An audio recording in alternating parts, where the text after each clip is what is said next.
Hey, it's Kristen from KristenOnDemand.com, and on this channel, you'll find videos all about teaching ESL online and teaching online in general for new, aspiring, and veteran teachers. So if this is something that is of interest to you, be sure to hit that subscribe button and ring that little bell so you don't miss a thing.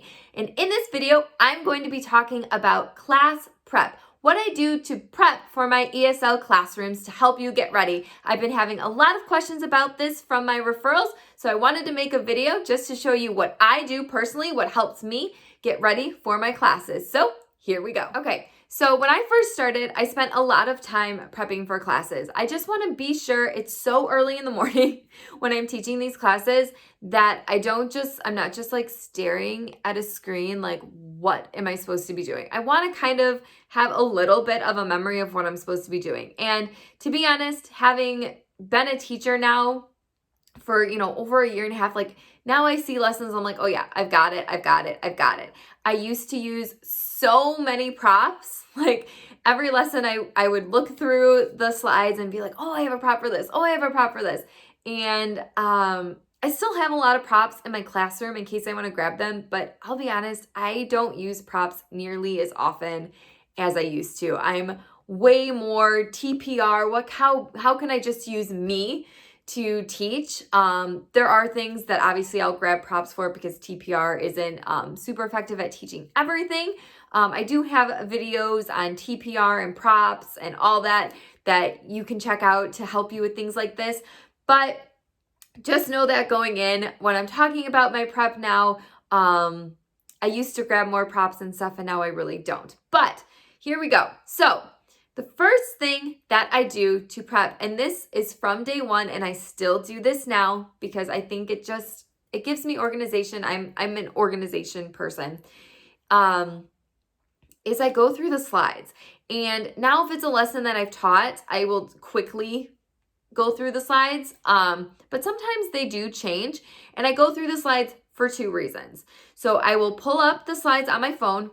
I'll take a screenshot of the first slide of the lesson just so I can show myself that this is a new lesson that I'm going through. And then as I'm going through the slides, if it's a lesson I've never taught, I will actually look at some of the teaching tips just so I kind of know what I'm supposed to be doing on the slide, especially in some of the newer supplementary courses, because there's a lot of things to click and interactive things that I'm talking specifically right now about VIPKid lessons. I do the same thing with GoGoKid lessons because those are all to me very, very interactive.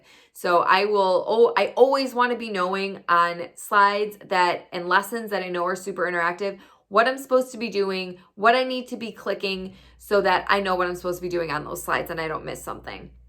So, but if it's something that I've taught before and I know I'm just like, yes, and then if I see something, I'm like, oh, I have a prop for that, I'll take a screenshot of it so that the next day when I'm going through, I know what props to grab. So if I'm like, oh, there's a picture that we're going to be learning about farm animals, so maybe I'll take a screenshot of one of the slides that has all of the farm animals that I'm learning, that they're going to be learning, so that I know. And we'll keep going through, and then I always take a screenshot of the last slide of the lesson so that I know what number it is. And I do this to help myself with pacing a lot. I do this to help myself with pacing a lot so that I know when I'm starting the lesson, what number slide I need to get to by that 25 minutes. So I know. So if I know, we're starting and it's 23 slides in this lesson, okay, I can pace myself to that 23 slides. Or there's 47 slides in this lesson, I can pace myself to those 47 or those 60 or however many slides I know, so I can keep myself on pace for the lesson. Again, I have another video on pacing, so if you are interested in learning more about pacing, be sure to check that out. Okay, so then once I have that done, I will like I said, I will take a screenshot of the last page of the lesson, and then if there is a project like that I need to go over also, I will take a screenshot of that too to remind me that yes, this lesson ends on slide 23, but I also need to go over a project to, again, help myself with pacing. Like, yes, you need to get to the end by 23, but you also need to allot a little bit of time to go over that project with them, okay? So that's what I do. I do that for all of my lessons that are coming up for the next day. And then what I'll do is I'll go into SlideKick. I use SlideKick a lot, and look for a reward. Now, if there's not, a lot of times there's rewards in there that I really like through Google Slides.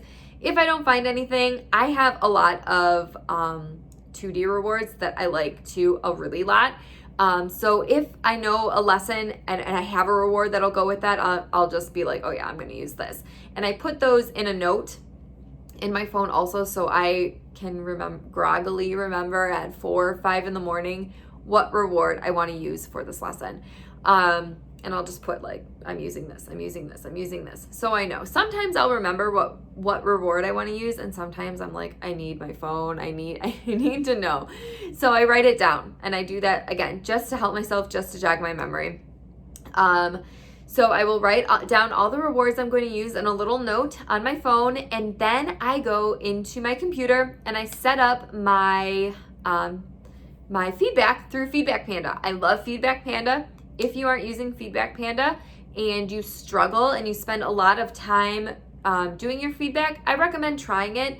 I believe they're still doing like a 30-day trial thing. You can use the link below in the description box, and you can click, and I think you still get free. I think it's 30 days still that you can at least try it out and see if you like it. It's not for everybody.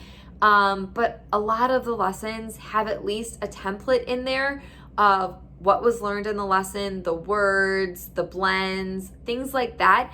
And then you can customize it with your own personal greeting and then put in specifics on how the student did on those specific parts of the lesson. You can put your own endings in there, your own signature, things like that, your own little sentences. You can customize. Feedback Panda is very customizable, which is what I like best about it, but it saves me so much time. I have a greeting, boom, I put in there. There's the template that pulls up, and I just customize it to, the student. And then I put in my ending and I put in my signature. I just set it up so that it is there and it is ready for the next day. And then you can also keep track of your rewards in Feedback Panda, which I also really like. So I'll type that in there too. So if I'm ever like, oh, this is a good reward, did I use this with this student? I can look back in Feedback Panda and I know if I have or not, which I also really like for class prep. So I'm not constantly using the same rewards with students. Yeah. So what do I do next? Okay, so that is all I do for class prep for the day before. It does not take me long. It depends, again, how long it takes me depends on how many classes I'm prepping for.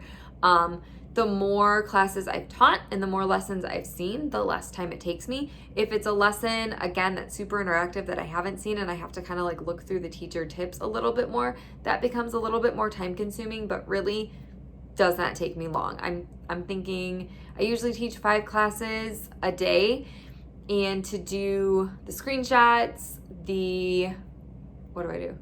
Oh, the rewards and then the Feedback Panda, 5-10 minutes. It's really not bad. So that's the day before. And then the morning of, obviously I come down into my classroom, and all I have to do is I pull up on my phone the pictures that I took the screenshots. And the first thing I do is I write 1 with a dash and I put the number. So my first class, how many slides are in it? And I put that number on, I use like a little whiteboard, and I write it down. So I know my first class is going 23 slides, and then I'll put plus P if there's a project. So I know that I have 23 slides to get through and a project. And then 2, same thing. 3, same thing. Just for my pacing, so I know where I'm going and where I need to get to again for my pacing. And then I'll look at my pictures and see if anything, what kind of props I need to get out. Again, that screenshot that I may have taken of the farm animals. Okay, so I'm grabbing my farm animal props for that class and I'm setting it up and I'm getting myself prepared that way. Some of them may not have any extra screenshots in them because maybe I'm not going to use any props for that. I'm just going to use me, or I'm going to use my whiteboard, something that I have right here that I can just grab, and that's fine. And then when I'm done with my class, pull up my Feedback Panda. My feedback is already prepped. I can just add in a few little notes and send it off, and it's on its way, and that is done. Literally done. I mean, my feedback at the end after classes for my 5 classes that I typically do, 2 minutes, like literally 2 minutes.